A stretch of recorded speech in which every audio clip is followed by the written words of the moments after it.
きなものは強いやつ。弱。さくらはるかだ。ヘドが出る。 Halo teman-teman, kali ini Dini akan kembali melanjutkan cerita spoiler anime Wind Waker episode 124. Tapi jangan lupa, bila teman-teman yang baru datang di channel ini, untuk tinggalin jejaknya. Oke, nggak usah banyak ini tuh, langsung saja mulai ceritanya.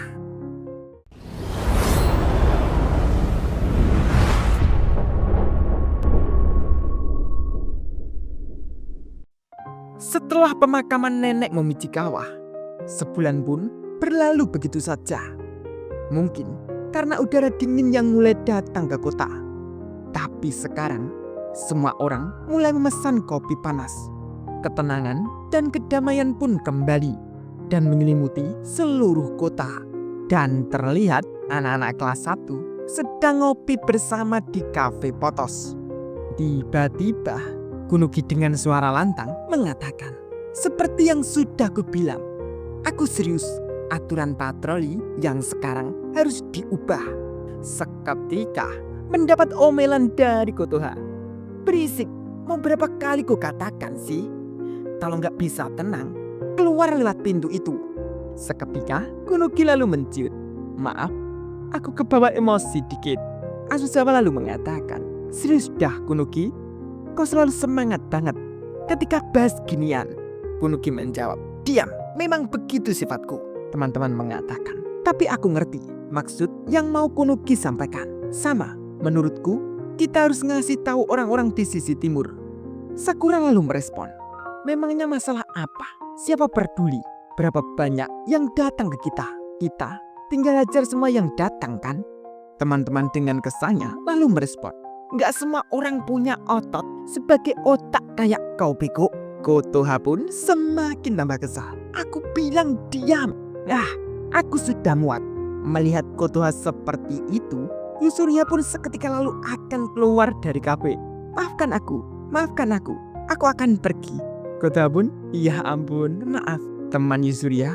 Oke, cukup, udah ya." Mereka pun lalu menyapa teman-teman Sakura. "Hei, semuanya sudah di sini."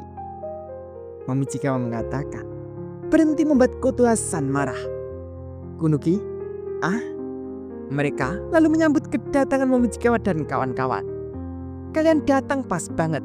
Sini gabung rapat. Orangnya banyak banget di sini."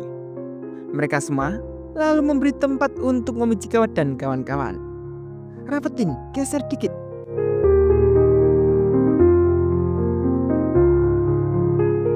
Asusawa mengatakan, "Momichikawa, jangan berdiri jauh-jauh. Sini duduk."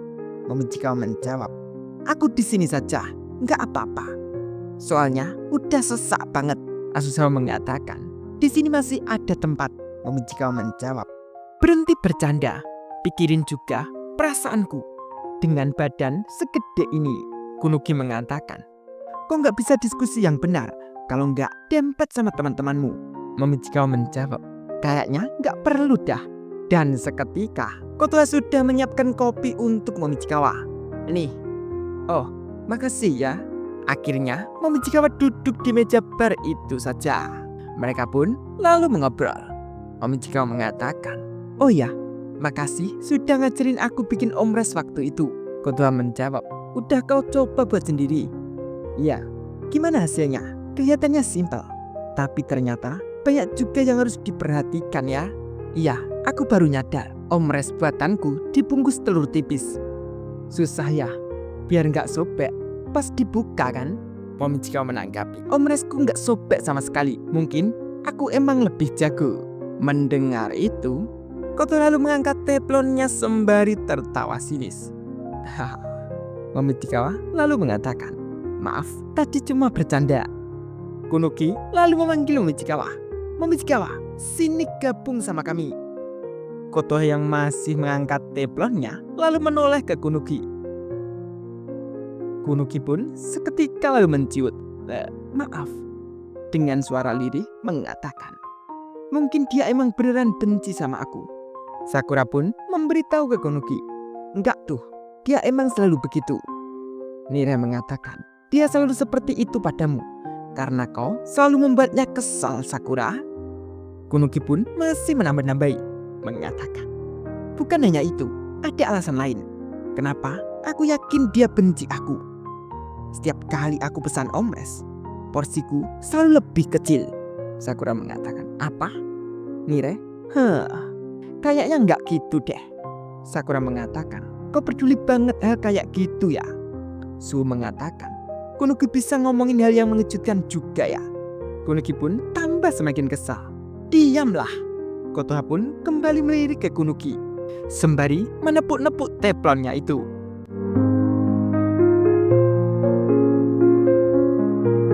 Dan itu membuat Kunuki diam. Momochikawa yang melihat Kotoha lalu menanyakan, ada apa lagi? Kenapa senyum-senyum kayak gitu? Kotoha pun menjadi salah tingkah. Sembari membayangkan Sakura, Kotoha mengatakan, itu Sakura. Belum lama ini, dia bilang kalau dia cuma ngomong sama anak cowok di kelasnya. Aku bilang ke dia kalau dia harus punya teman dengan orang lain juga kalau dia mau suatu hari nanti naik ke puncak sekolahan. Dan sekarang nggak butuh waktu lama sampai semuanya berubah jadi seperti ini. Kelihatan jelas seberapa kerasnya dia berusaha. Memang mengesankan sih. Sembari tersenyum, Momochikawa menjawab, iya. Kotoha pun lalu teringat cerita dari Umemiya saat menceritakan Momochikawa dan Sakura. Dia mengatakan dalam hatinya, aku dengar mereka jadi teman setelah berkelahi. Jadi kayaknya emang bener ya. Kotoha lalu menanyakan Momochikawa kembali, oh iya, omeles itu makanan favorit Sakura. Bagus juga. Itu pun membuat Momochikawa sampai kesal. Ini bukan seperti yang kau pikirkan. Seketika Kunuki lalu berteriak, Momochikawa, diam. Momochikawa dengan kesalnya membalas, aku nggak mau dengar itu darimu, Cok. Setelah beberapa saat, malam pun sudah tiba. Mereka semua sudah keluar dari kafe Potos dan akan kembali pulang. Salah satu mengatakan, duh, dingin banget malam-malam sekarang, makin dingin ya. Kotoha yang sudah keluar dari kafe mengatakan, hati-hati di jalan pulang ya. Asuo menanggapi, terima kasih kopinya. Kunuki mengatakan, terima kasih sudah menjamu kami. Mereka semua lalu akan pulang dengan arah yang berbeda. Asuo mengatakan, kami lewat sini. Nire mengatakan, kami ke arah sini. Suho mengatakan, sampai ketemu besok semuanya. Nire mengatakan, selamat malam, Sakura. Bye. Anshe mengatakan, sampai ketemu di sekolah. Akhirnya mereka berjalan pulang ke arah masing-masing.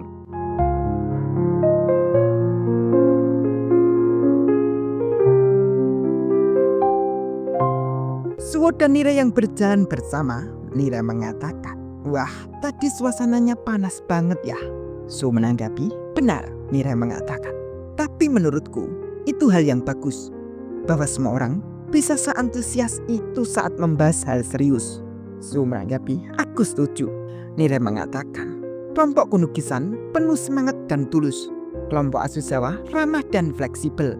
Kelompok Yusuriya lembut dan waspada.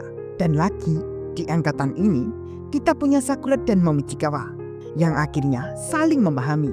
Dan kelas kita juga hebat kok. Suho menanggapi, oh, syukurlah. Kupikir kau benar-benar lupa sama kami. Nira mengatakan, hei, dan tentu saja ada banyak orang hebat di kelas tingkat atas. Aku sadar kembali hari ini betapa bahagianya aku karena bisa menjadi bagian dari angkatan ini. Aku yakin kita bakal meninggalkan warisan yang luar biasa. Sebenarnya kita yang akan mewujudkannya. Jadi, Suho, ayo teruslah berjuang. Kita lakukan bersama. Mendengar itu, Suho pun sedikit bengong dan lalu tersenyum. Suho mengatakan, kalau begitu, kau memiliki peran yang sangat penting, Mirai. Kau sebaiknya latihan lebih keras lagi.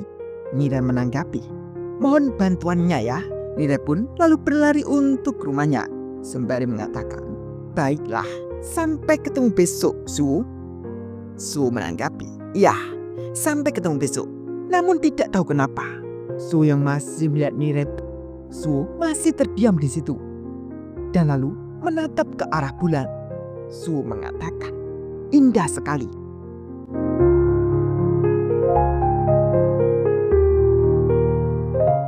Pagi pun sudah tiba dengan cuaca hujan yang sangat deras. Nire yang sudah sampai di sekolahan melihat Sakura basah kuyup. Nire menanyakan, "Sakura, selamat pagi." "Wow, kok basah kuyup?" Sakura menanggapi, "Sialan, payungnya nggak guna sama sekali." Nire menanggapi, "Apa kau butuh handuk? Aku punya cadangan, makasih." Dan ternyata yang lainnya pun juga kehujanan. "Aku juga kehujanan, sepatuku basah kuyup." "Sama bro, baju dalamku juga sampai basah." Sakura pun lalu duduk di bangkunya dan menanyakan, "Su di mana? Dia masih belum datang." Kiryu menjawab, "Iya ya." Tetsuki pun sampai kaget. Nire menanyakan, "Ini nggak biasa. Menurutmu apa dia sakit?" Sakura menanggapi, "Dia nggak bisa sakit." Kiryu menanggapi, "Wah, jahat banget." Sakura lalu menanyakan, "Apa dia ada ngecat siapapun dari kalian?" Nire menjawab, "Enggak, kayaknya sih enggak. Aku udah chat dia." Dan waktu pun terus berlalu. Sugiura mengatakan, "Su sama sekali nggak datang." Kiryu, "Iya." Nire, "Dan dia juga belum membalas." Sakura mengatakan, "Hal kayak gini memang bisa terjadi." Nire pun bertanya-tanya, mengatakan dalam hatinya, "Saat itu kami tidak pernah membayangkan apa yang mungkin saja sedang menunggu kami." Wah, bakal seperti apa ya Pri? Lanjut nanti ya. Oke, terima kasih. Bila mau sampai dengan di deskripsi ya.